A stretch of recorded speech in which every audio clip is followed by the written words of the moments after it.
Telephone ബന്ധം തടസ്സപ്പെട്ടത് ശ്രീ സബീനയാണ്. ശ്രീമതി സബീന, താങ്കൾക്ക് എന്ത് തോന്നുന്നു? ഈ CPI ഇന്നലെ വലിയ മപ്പടിച്ചൊക്കെ വന്നതാണ്, ഇന്നിപ്പോൾ എല്ലാം തീർന്നു എന്നുള്ള മട്ടിലേക്ക് മാറിയോ? തീർച്ചയായിട്ടും. കാരണം ഇതിനു മുമ്പും പല അവസരങ്ങളിൽ ഒന്നാമത്തെ കാര്യം ഇവരൊരു കൂട്ടുമുന്നണിയാണ്. ഒരു ഇടതുപക്ഷം ഒരുമിച്ച് ധരിക്കുന്നവരാണ്. അപ്പൊ ഇതിനിടയിലുള്ള തർക്കങ്ങൾ ഒന്നുകിൽ അവര് എതിർക്കാതിരിക്കുക, അല്ലെങ്കിൽ അവർക്ക് ഉള്ളിൽ അത് പറഞ്ഞ് പരിഹരിക്കുക. ഇത് മീഡിയയ്ക്ക് മുന്നിൽ വന്നിരുന്ന് സംസാരിക്കുക, പിന്നെ മീഡിയക്കാർ കുറ്റം പറഞ്ഞു എന്ന് തന്നെ പറഞ്ഞുകൊണ്ട് അവർ തന്നെ ഒരു കോംപ്രമൈസിലെത്തുക. ഇതിനു മുമ്പും പല അവസരങ്ങളിലും നടന്നിട്ടുണ്ട്. അപ്പോൾ ആക്ച്വലി ഇതൊരു 3 വർഷം മുമ്പ് നടപ്പിലാക്കാനുള്ള ഒരു പദ്ധതിയാണ്. ടോട്ടലി 5 വർഷത്തേതാണ്. 3 വർഷം കഴിഞ്ഞു പോയി. ഇനി ഒരു 2 വർഷമേ ഉള്ളൂ. ഈ 5 വർഷത്തേക്കാണ് ഈ 1500 കോടി രൂപ. ഇനി ഒരു 2 വർഷത്തേക്ക് ഈ 1500 കോടി രൂപ മുഴുവനായിട്ട് ഗവൺമെന്റിന് കിട്ടാനുള്ള ചാൻസ് ഇല്ല. അതിൽ പ്രൊപ്പോർഷനേറ്റ്ലി 2 വർഷത്തേക്കായിരിക്കും കിട്ടുക. പക്ഷെ ഒരുമിച്ച് ഇവർ ഒരിക്കൽ എതിർക്കുകയും പിന്നെ ഇവർ തമ്മിൽ നടപ്പിലാക്കുന്ന സമയത്ത് രണ്ടുപേരും തമ്മിൽ ഒരാൾക്ക് സപ്പോർട്ടും ആ കൂട്ടുമുന്നണി അറിയാതെ കൂടെ നിൽക്കുന്ന ഭരിക്കുന്ന കക്ഷി അത് ഒപ്പിട്ട് കൊടുക്കുന്നു, സമ്മതിക്കുന്നു, എഗ്രിമെന്റിലാകുന്നു.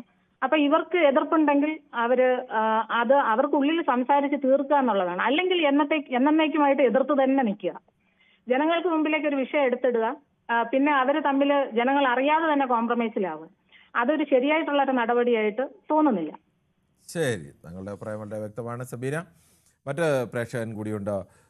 ശ്രീ മഹേഷാണ്, കൊല്ലത്തു നിന്നാണ് വിളിക്കുന്നത്. ശ്രീ മഹേഷ്, താങ്കൾ എങ്ങനെ കാണുന്നു ഈ ഇപ്പോഴത്തെ പരസ്യമായ ഒരു തർക്കം? ഇന്നലെ എല്ലാവരും മാധ്യമങ്ങൾക്ക് മുന്നിലാണ് CPM ഉം CPI എല്ലാം അഭിപ്രായ പ്രകടനങ്ങൾ നടത്തിയത്. ആ മട്ടിൽ അത് മുന്നോട്ട് പോകുമോ, അതോ അക്കാര്യത്തിൽ ഏത് പാർട്ടിയാവും വിട്ടുവീഴ്ച ചെയ്യുക? നമസ്കാരം കിരണേ. നമസ്കാരം. ഇതിനകത്ത് എനിക്ക് പറയാനുള്ളൊരു കാര്യം എന്ന് വെച്ച് കഴിഞ്ഞാൽ CPI എന്ന് പറയുന്ന പാർട്ടി പഴയ പാർട്ടിയല്ല. കാര്യം ചന്ദ്രപ്പന്റെയും ഈ വെളിയം ഭാർഗവന്റെയും ഒന്നും അത്രയും വലിയ സ്ട്രോങ് ആയിട്ടുള്ള നിലപാടെടുക്കാനുള്ള ഒരു കഴിവുള്ള ഒരാളല്ല ഇന്നത്തെ നേതാവായിട്ടുള്ള ബിനോയ് വിശ്വം. അപ്പം അതൊരു കോംപ്രമൈസ് രീതിയിലേക്ക് തന്നെ പോകും. കാര്യം അവർക്ക് ഇത് ഫൈറ്റ് ചെയ്ത് നിൽക്കാനുള്ള ഒരു ആർജവമൊന്നും ഇന്ന് CPIക്ക് ഇല്ല. CPM-നെ വെറുപ്പിച്ചുകൊണ്ട് അവർക്കത് ഫൈറ്റ് ചെയ്ത് മുന്നോട്ട് പോകാനായിട്ടുള്ള ഒരു ആർജവമൊന്നുമില്ല.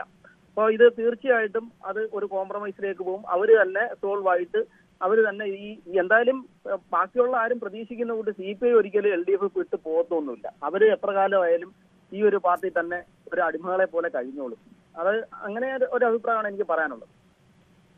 ശരി, താങ്കളുടെ അഭിപ്രായം വ്യക്തമാണ്.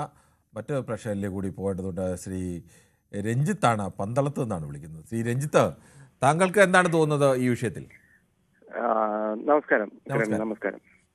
ഞാൻ ഉദ്ദേശിക്കുന്നത്, നിങ്ങൾ ഇപ്പൊ ഈ വാർത്ത ഇപ്പൊ തന്നെ നോക്കി, സ്വർണ്ണക്കേസ് എന്ന് പറയുന്ന സാധനം ഇപ്പൊ കാണുന്നില്ല. ആക്ച്വലി ഇപ്പൊ എല്ലാം ഇതിലോട്ട് മാറിയിരിക്കുകയാണ്. അങ്ങനെയൊന്നുമില്ല രഞ്ജിത്ത്, എല്ലാ ചാനലുകളും സ്വർണ്ണക്കേസ്, നമ്മളടക്കം എല്ലാ ചാനലുകളും ഒക്കെ സ്വർണ്ണക്കേസിൽ മാത്രമായിട്ട് രാവിലെ തൊട്ട് വൈകിട്ട് വരെ നിൽക്കാൻ കഴിയില്ലല്ലോ. ഇല്ല, ഞാൻ പറഞ്ഞൊരു പ്രധാന വാർത്തയായിട്ട് ഇത്ര ദിവസം നിങ്ങൾ മാധ്യമം കൊടുത്തോണ്ടിരുന്നത് സ്വർണ്ണക്കേസ്. സ്വാഭാവികമല്ലേ, ഏത് കേസായാലും